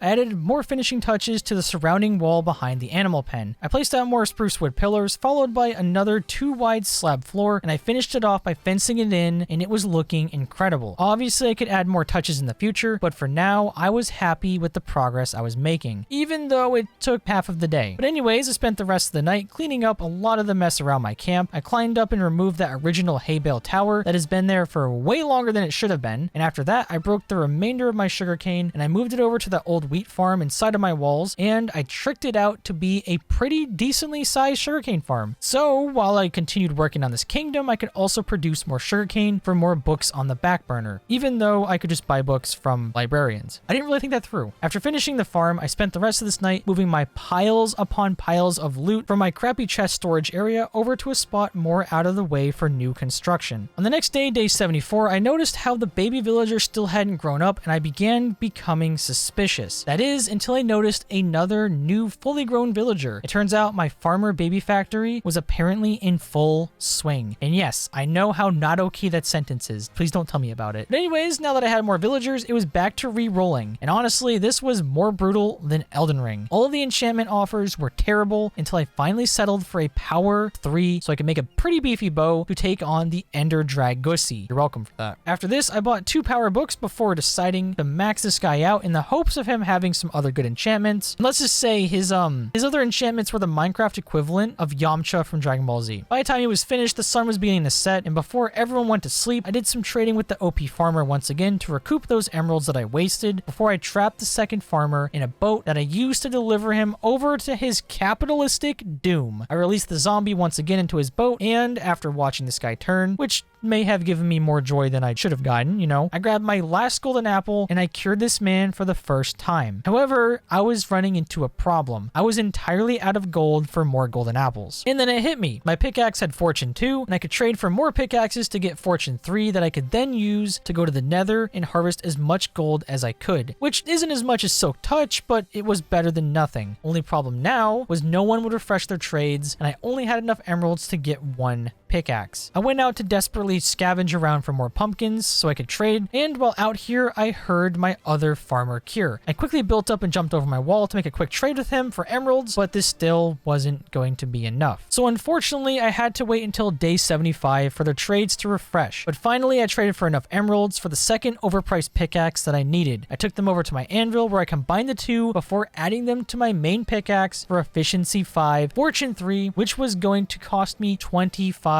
more levels. So to match how expensive this thing had been, I named it Unfortunate Circumstances. Let me know in the comments how much you love the puns. Anyways, when doing this, I forgot to give it one of the mending books that I had, so I quickly did some more capitalism for enough levels, and I made it into an almost perfect fortune pickaxe, only missing 1 level of unbreaking. And now that I had my fortune pickaxe, I grabbed flint and steel and obsidian from my chests, and I made a brand new nether portal inside of my camp. And after heading through, this place really sucked in comparison to my last one. There wasn't that much gold, and I was surrounded by a crimson forest full of dangerous piglins and hog riders. Sorry, had to. I took on a couple of hog riders, classic Clash of Clans style, before I could safely go around collecting any gold that I had found. And I actually ended up with a decent amount for barely stepping away from the portal. After killing more hog riders, I went back through the portal where I crafted 18 gold ingots, turned them into 2 golden apples, and I cured my second farmer for the second time. And while waiting for him to cure yet again, I went out to chop some more random trees for extra wood for projects since I was beginning to run pretty low at this point. That is, until I found this cave. I figured maybe while exploring it, I'd end up far down enough that I could find a ton of gold. So I spent my night down in the mines Yogcast style digging any coal, copper, and iron ores I could find with the fortune 3, and I was making out like an NFT scammer. While down here, I did end up going pretty deep, and I found a nice geode that I stole a lot of blocks for, and I ended up finding a whopping 1 diamond ore that dropped 4 entire diamonds, which is some super cracked RNG, I'm just saying. For day 76, after returning back to camp, I had made bank from my trip. I began organizing all of the loot into the last chests in the row, and I began placing more blast furnaces to mass smelt the 1 stack of iron and 4 stacks of copper that I had scored on my trip. Also, I was now up to almost 2 full stacks of coal blocks, which is actually pretty busted. Later this night, I set back out so I could find some brown mushrooms to make more weakness potions to cure my farmer for his final time. While out, I gathered as many pumpkins and carrots with my fortune axe as I could, and after returning home, however, I was still in need of those mushrooms, so it was now on to plan B. I went back out to my nether portal, only to be ambushed by an army of piglins and this freshly spawned step ghast that I got this sweet 360 no-scope kill on. After picking up his ghast here, I began climbing up the Crimson Forest hills,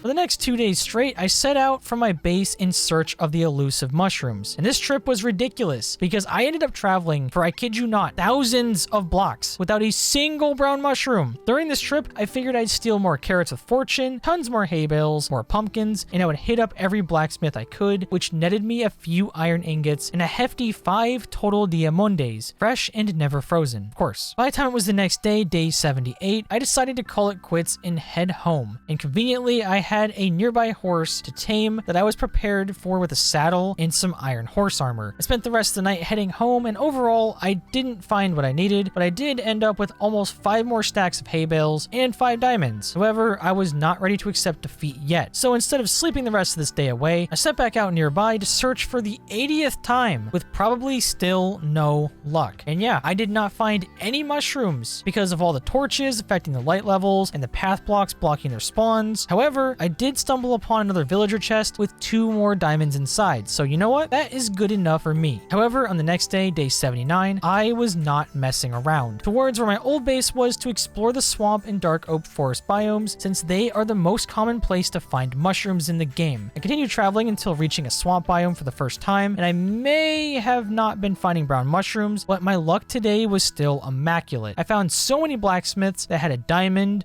horse armor, more iron, and 3 gold ingots, which I was still also desperate for. After I finished looting the blacksmiths and basically exhausted this entire swamp with no luck, I moved over to the nearby dark oak forest as plan B. While here, I could either find them on the forest floor, or if I was lucky, which I'm definitely not, I could find a giant mushroom to harvest. And apparently all I had to do was think about it and write it in my notes, because not long after entering the forest, there she was, the giant brown mushroom love of my life. In fun life lesson, love hurts. So I chopped her down for a total of 8 brown mushrooms that I could not only use to make more potions, but I could also use to grow more giant ones to keep an infinite supply. I was never going to have to do this again. In celebration of me wasting like 4 days to do this, I stole a ton of hay bales on the way home while running from the abnormally high number of monsters trying to play card games on motorcycles with me. Anyways, after arriving home, I was pretty much done for the day. So unlike real life, I went to sleep at a decent time. Day 80. Today was a special day. I now had the mushroom from my second farmer, and I had a diamond horse armor for my new horse, which I had the perfect name for. I started off the day with some beautiful capitalism, and I used one of the librarians to buy myself a new name tag. I brought that name tag over to my anvil, and I had named it Markiplier. I gave the horse his new name, and I swapped out that gross 30 iron armor for this decadent diamond set. And if you're wondering why I named him Markiplier, it's because I've always wanted to ride. Anyways, now that my new horse friend was in the stall, probably smashing and passing different Pokemon, I crafted a fermented spider eye so I could begin brewing more potions of weakness. And while waiting for it to brew, I of course made more trades and ate bread in front of these peasants' faces. After this, I cured the farmer zombie for the second time, and while waiting for him to cure again, I simply enjoyed living in my new camp. I collected and smelted ores from my furnaces for XP, I organized my mineral chest and my farm trade chest, I harvested all of my sugarcane just to have it, and I continued doing more capitalism with the boys. And midway through all of these profits, he cured again with all of his gorgeous 1-for-1 trades. I traded with him a bunch before executing his zombie friend. I moved his boat over near the fence gate, and I spent until sundown re-rolling another new villager with more lecterns in the hopes of getting protection 4, which was anything but easy because the iron golems no longer had that zombie baiting them over in the corner, so they kept walking in my way. Anyways, pretty soon through these re-rolls, he stopped taking the job and they all went to sleep. I was about to join them until I saw this zombie piglin living his best life in the overworld. So I don't know why, but I had the genius idea to make him my friend. I bought a name tag and I named him Mr. Worldwide before moving him over under the oak tree with a boat. No clue why I did this. Will I eventually move him or give him some kind of home in my base here? Probably not. For day 81, to take a bit of a break from re-rolling villagers, I decided it was time to build them a real place to live. I grabbed 2 more diamond axes and I combined them all together to repair and upgrade my diamond axe to efficiency 4 so I could collect more spruce wood for more projects. I then grabbed bone meal and spruce saplings so I could harvest more spruce wood in the most efficient way possible. The good old spiral staircase. I planted a couple of super trees and I harvested a few stacks from only 2 trees before grabbing dirt so I could start terraforming the area around the new villager hall. The structure wasn't going to be massive, but I had already thought of an interesting design for the place. However, the pre-existing villager pen was directly where it was going to go, so things had now become complicated. I tried to finish all of the landscaping without letting any of the villagers villagers escape, but ultimately I had to wait until nighttime so they would all go to sleep and stay inside of their beds. After the sun had set, I began building the outline of the breeding chamber. Still a pretty weird sentence to say. And I counted out the space for the center composter with water underneath so they could have carrots to rebreed. I desperately rushed in an attempt to have everything done before the sun would rise and they would all wake up and go pretty much everywhere, creating a huge mess, but I failed. It was now day 82 and they all spread out all over my campsite. So I figured I could still finish up this area and put all their job blocks inside to help lure them in, and then by the time the sun had gone down again, the basic part of their new chamber would be complete enough to trap them all. So once the overall structure was done and my babysitting was finished, I got to watch all of their wonky pathfinding struggle to go inside and find their beds. And now that they were all snug in bed, the first step of building this place was now complete. Except now that the box was here, I was beginning to realize just how much space I was actually going to need to build this place. I was probably going to have to move the nether portal somewhere else inside of the camp. But first, instead of doing that, I spent the rest of the night filling in more dirt around where the portal is to make the area level to build the villager trading hall that was going to connect with the villager breeding area. While doing this, I also extended the mini hill around the back area. I would add more to the wall, and I had to leave this corner as a weird little hole because I couldn't fill the dirt in because it would bury part of the wall and end up looking kind of scuffed. Overall, today was a pretty successful day. However, the notes that I wrote for this day were kind of terrible. For day 83, after all of the villagers woke up, I tried to do some more quality capitalism with the 2 OP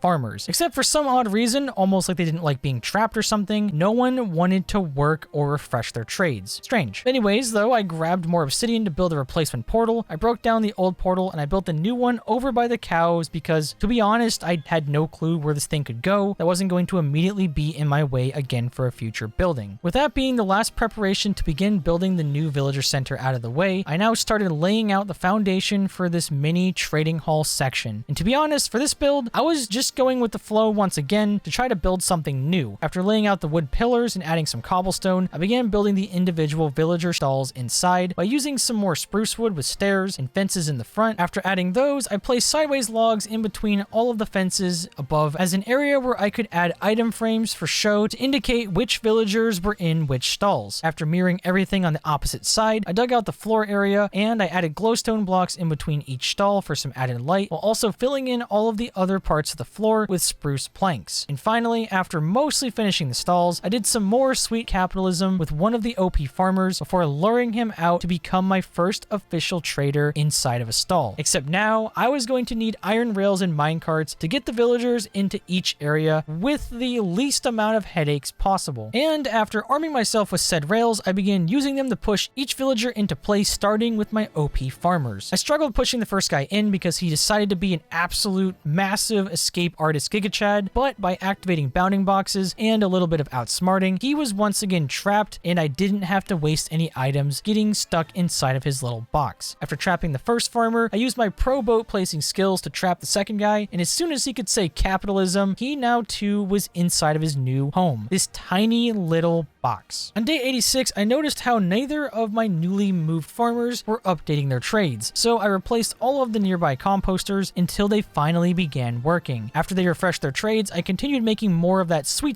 profit. After trading with the boys, I then replaced the composter in the middle of the farm so a new farmer could be born, and I traded with him to lock in his trades so he could begin reproducing villagers. And in retrospect, I have no clue why I even bothered with this at all, because there's basically no way I had enough time to fully organize all of these villagers before these 100 days were over. But who knows, maybe I will continue this world for 200 days in the future. Anyways, today's goal was simple. I wanted to add a roof to this place so it didn't look so unfinished. So for the next 2 days straight, I began this great transformation. I took inspiration from the roof I built over top my animal pens, and I quickly filled this thing in. Normally, building roofs is the death of this gamer, but not apparently today. It had become a simple rhythm to me, that is, until I ran out of wood. I planted a couple of super spruce trees in between my work, and I was back to it until day 87. After I finished the main portion of the roof, it was time for the finishing touches. On the inside of the villager trading area, I filled in the left side wall gap up to the roof, I added chains and lanterns all throughout, and I filled in the gap between all of the pillars inside up to the ceiling. After that, I added more decorative touches to the front porch area by using cobblestone walls, barrels, and more fence gates to match the animal pens, and then I walled in the villager breeding area for maximum safety. safety. Long story short, this place was basically complete. The outside was looking good, and the inside was looking even better, complete with a fully decked out villager trading area and villager breeding zone. So before calling it for today, I did some last second capitalism with the 2 farmers for even more stonks, and after crafting all of my emeralds into blocks, I was now up to a full stack plus 29 blocks of emeralds. My stonks were finally rolling in. I started off day 88 planting and harvesting a bunch more super spruce trees because I was once again out of wood and I was going to need a ton more for my next projects. After harvesting a few, I began laying out the wood path from the front of my horse stable over to the entrance of the villager trading hall. I then added some small spruce pillars along with fences surrounding each side with trapdoors underneath, and I added a touch of cobble to the top of each pillar with more fence and lanterns hanging off the sides for more lighting and another quality touch of aesthetic. And just like that, this mini bridge was now complete. And I'm sure you're probably thinking, why is he building a bridge if it's like a 2-block drop off? And that's my cue to tell you of my massive 5-head plan to dig this area deeper and turn it into a miniature lake to perfectly break up one side of my camp with the other. And let me tell you, this process ended up being a lot. I spent the rest of day 88 all the way until the end of day 89, filling in the area with buckets of water until they were all source blocks, and then mining out all of the dirt blocks underneath. Also, in the middle of this process, I decided that things were taking too long, and I wasted 15 levels of XP to fix my almost broken Efficiency 3 diamond shovel. Overall, by time day 89 was just about over, a group of wild sky demons began harassing me, so I went to sleep in the villager pen like the Giga Chad I was because I still didn't have my own house. Also, just look at how many of them there are now. These farmers are reproducing. On day 90, I started off the day with even more superb capitalism. I kept trading more and more wheat and carrots to the farmers for bank, and I began buying glowstone from the alchemist 12 at a time that I used to begin lighting up the river floor in the center of my camp, so that way there were no dark looking areas. After finishing all of the new lighting, I created this makeshift little dirt island underneath the dark oak tree that I had left in the center of the lake to give it that extra naturistic touch, because a little nature can make any build look better. Definitely quote me on that, by the way. Anyways, I spent the rest of this day messing around with the villagers some more. I was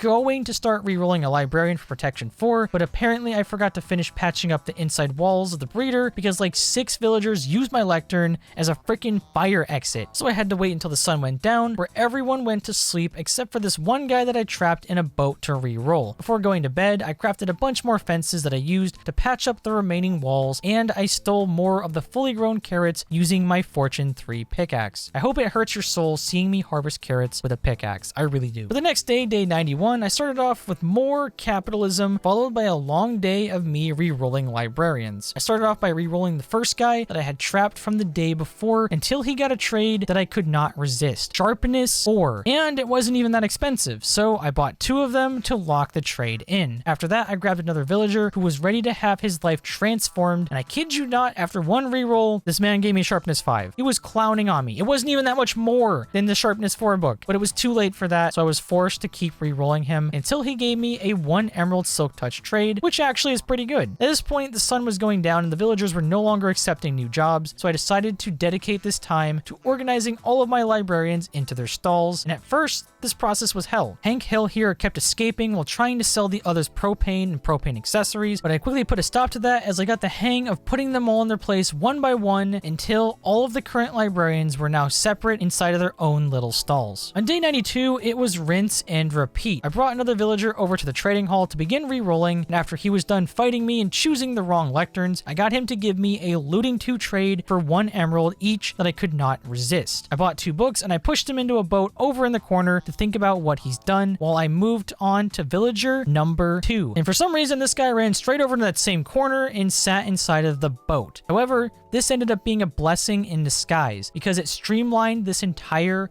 process. This guy ended up being cracked. He gave me a looting 3 trade that I now didn't need. Happens every time, may I add. He then gave me a fire protection 4 trade for 1 emerald, efficiency 3 for 1 emerald, and a whole bunch of other super cheap trades that I didn't need. However, I was stuck waiting for one of 2 things. I wanted protection 4 or efficiency 5, and I was not going to leave here without them. And ironically, right after saying that, I had gotten a trade for efficiency 4. And I know it's more expensive to do it this way, but trust me, waiting for efficiency 5 might be just like waiting for your dad to come home with milk. silk. It may never come. But anyways, I was now on to the next villager friend, and I re-rolled him for what felt like forever, and all he wanted to give me was mending or silk touch for 1 emerald each. That is until I hit the jackpot. For 7 emeralds, he offered me power 5. So I bought it in a heartbeat, and I figured why not level up each of these librarians to see what books they had after the first one. Not to mention I could use some good XP, and what could go wrong besides going into a little bit of emerald bankruptcy. I leveled up the power 5 guy, and I kid you not, his third trade ended up being infinity. He was now the perfect bow making machine. After him, I kept leveling up the other villagers with cheap trades throughout the night with pretty much no luck. All their trades were crap, and I was still sitting here protection 4-less. For day 93, I continued my excruciating journey for protection 4. My first villager of the day gave me feather falling 4 that I also couldn't resist. The second villager then immediately gave me sweeping edge 3, and I was like, you know what? Why not? Because at this point, I have literally gotten every single enchantment, including all other forms of protection, except for regular protection 4. I began rerolling a third villager, and after trade after trade after trade after trade after trade after trade, I decided midway through to just leave that champ there with the rest and try upgrading a few armorers instead in the hopes of maybe just getting good protection chance. I fully upgraded the first armorer, and his trades were the absolute bottom of the barrel, but after getting enough pieces of each, I combined 2 helmets together for protection 3 Unbreaking 3 and 2 of the chest pieces for protection 3. Only problem now was actually having enough XP to combine everything. On day 94, I was back to the grind for good armor, and things were becoming beyond messy. I began leveling up 2 more armorers, and there was iron and diamond gear scattered everywhere along the floor. The first new armorer's trades ended up being worse than the last guy, and the third guy single-handedly had the worst trades ever to level him up. At this point, I had enough gear to create my Prot 4 Unbreaking 3 helmet and Prot 4 chest piece on the anvil, but at the cost of all of my XP. After becoming XP broke, I organized my gear into a new chest to see what I had, and I was almost ready to create protection 4 boots, but first I had to blitz through more trades with my farmers for XP. At this point, so many things were racing through my mind. Was I going to defeat the Ender Dragon in time? Could I possibly get all of the armor and weapons where I wanted them in time? And was I actually going to build myself a house before time was up? On top of all of that, my new villager barn was now becoming a dumpster fire. This place was a mess, but I took a second to calm down and get back on task because I was, after all, making progress. I bought more boots and I used them to combine them all together to make protection 4. I then combined my leggings for protection 3, and while waiting to buy the last pair of leggings that I needed, I grabbed a grindstone that I used to disenchant any of the pieces of armor that I no longer needed and enchanted books. So that way I could get as much XP as possible. Unfortunately though, at this point it was now nighttime again because time flies, so no one was refreshing their trades. So I decided to utilize this time instead to put as many villagers with jobs into their stalls as I could to get this place somewhat organized. For day 95, I was entering speedrun mode. The protection 2 legging guy still didn't refresh his trades, so in the meantime I began leveraging my hordes of emeralds for quick XP. I traded with this alchemist for all of his redstone, his lapis, his ender pearls, his glowstone, literally everything that I could for XP. Then I disenchanted all of my power 5 books that I didn't need, followed by some more OP farmer trades, and just like that I had speedran almost 30 levels. I went back to the armor to finally buy those pants. I combined them for protection 3 then protection 4, and I used up most of those new levels to give them Unbreaking 3 and mending, making them the exact pair of pants that I needed. After that I went back to the alchemist to burn even more money for XP, and I combined all of the books together with my boots to make a protection 4, feather falling 4, Unbreaking 3 mending pair of boots. Then rinse and repeat for a lot more XP, and I combined more books together for my chest piece, and lastly the helmet. And surprisingly, taking the amount of time that it did, I now had a full base set of armor, which probably wouldn't have taken this long if the plugin had worked in the first place, but you know what? It's fine. I'm not mad. You are. Anyways, it was now time to don my brand new set of armor, and I guess begin preparing to go to the end to hunt the dragon. So on day 96, I got back to work with more capitalism for XP. While piece by piece, I combined all of the enchantments, and at this point, it was going to cost me 23 more levels to put them on the sword, which to be honest was nothing when you're surrounded by loot-loving villagers. Or I may have spoken too soon. I noticed that I had forgotten to add Sweeping Edge 3, and after adding Sweeping Edge 3 to the other book full of enchantments, it was now going to cost me a whopping 37 levels to make this sword. So the rest of this day was spent mad grinding. For this, I was busting out my stack and a half of emerald blocks. I was making trades left and right for XP while filling my inventory inventory and those chests up with crap, and I finished grinding all of my unwanted enchanted books that I had traded for. At this point, I was so desperate that I even started mass buying armor that I could then use to also disenchant for any XP I could possibly get. But still, even after a full inventory later, full of those enchanted pieces of armor, I had only amassed 28 levels. I was really starting to cut things close. For day 97, I did more of the same, and today my desperality level had increased to that of someone from r/incels. So I went up to the third farmer that I had and I bought him out of everything, fully leveling him up in the process. After that, I did some more trades with my OP farmers, and finally the alchemist had gotten me to level 39, enough to make my god sword and give it a worthy name. And I was going to call it Simp Scalibur, the perfect name. And finally, with my sword done, there was only one thing left that required XP, and that would be my Power 5 Unbreaking 3 Infinity Bow. And in the process of combining the 3 enchanted books, I broke yet another anvil, so with my dwindling iron supply, I crafted another, and now I only needed 15 more levels before my new bow could be completed. So after a quick trip to the alchemist once again, I enchanted the bow and I gave it the perfect name, B-Movie the Bequel. I have no clue why I named it that, but I was thinking it was a good name at the time. It was like 6 a.m. in the morning, don't judge me. And now all I had left to do was craft the Eyes of Ender and gather any resources I could possibly need to take on the dragon. I brewed 3 slow falling potions using the 1 phantom membrane I got from those sky demons. I crafted the Eyes of Ender, and I filled my inventory with all of the items I would need, including the 2 more golden apples that I barely had enough gold left to make. And now I was ready to start my journey.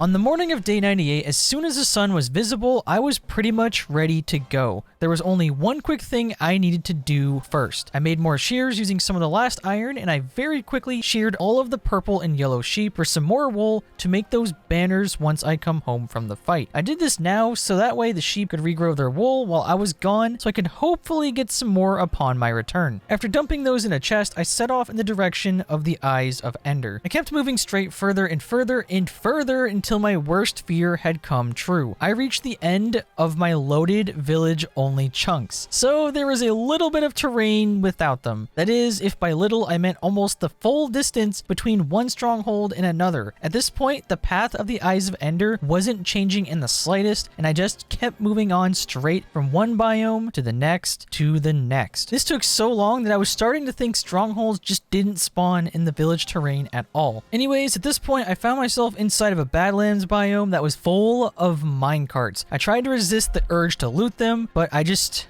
couldn't. I kid you not, I looted probably about 10 of these things, just in this tiny little area alone. I looted melon seeds that I didn't have yet. I got torches, rails, and a total of 4 golden apples, plus a lucky 2 diamonds. By the time I ran out of minecarts, the Eyes of Ender had finally changed directions just as the sun began to set. So much for building that house before the end of day 100. Anyways, I couldn't sleep out here or it would mess up where I spawn after the fight, so I pressed on through the mob-filled Badlands until finally my Eyes of Ender circled to this one location conveniently being guarded by an army of skeletons and zombies. After fighting off enough of these simps with Simp Scalibur, I began digging straight down and I covered my hole, no comment, from all of the mobs. I kept digging down until finally I hit stone bricks, and this stronghold was a little, it was special. It was one of those obnoxious ones that takes a full year and a YouTube membership just to find. It was now the middle of day 99 because I was searching this place for so long, and I may have been collecting most of the gold along the way. But finally, I had stumbled upon the end portal. And after defeating the noble creeper and silverfish from the spawner, I went to put out all the lava underneath the portal until I noticed something a bit odd. Through the iron bars of the walls to the left, there was a skeleton spawner inside of a dungeon. I have never seen this in my life, and I was so excited. I broke through the wall only to be greeted by this pile of skelly bros. And then I realized this wasn't just a single dungeon, it was a double with 2 spawners. Just imagine the insane farm you can create by pushing all of the skeletons into the end portal. This place was blowing my mind. After cleaning out all of the mans and lighting it all up, I looted the chests where I found, I kid you not, a god apple. This game was giving me a sign. It was time to defeat the Ender Dragon and take back my domain. I went back to the portal and plink-plonked all of the Eyes of Ender into the portal, and I jumped through. And this battle was epic, or at least as epic as I can make it seem, because not gonna lie, I haven't used the bow in a while and I kept missing shots at first. Eventually though, I did get the hang of things again as I began executing each end crystal without missing a single time. Anyways, after taking out all but one crystal, I climbed to the top of the last pillar using water bucket and I broke it before ender pearling my way down to the center. And this began my intense 1v1 with the dragon. Both of my weapons did absolutely nutty damage to her and she was constantly on the run. She even tried yeeting me all the way to Mars, but to no avail. I got her down to her final cycle, and with a few swings of my diamond sword Tobuscus style, I had defeated the game for the very first time in the world because nobody has ever defeated the Ender Dragon before. Yes, that was sarcasm before the comment section starts exploding. Now that she was dead, I yoinked all of the XP, stole her egg, and I jumped through the portal where I woke up all cozy in between my pile of villagers. Weird dream. Also, somehow some of the dragon's XP ended up going through the portal, which I've never really seen before.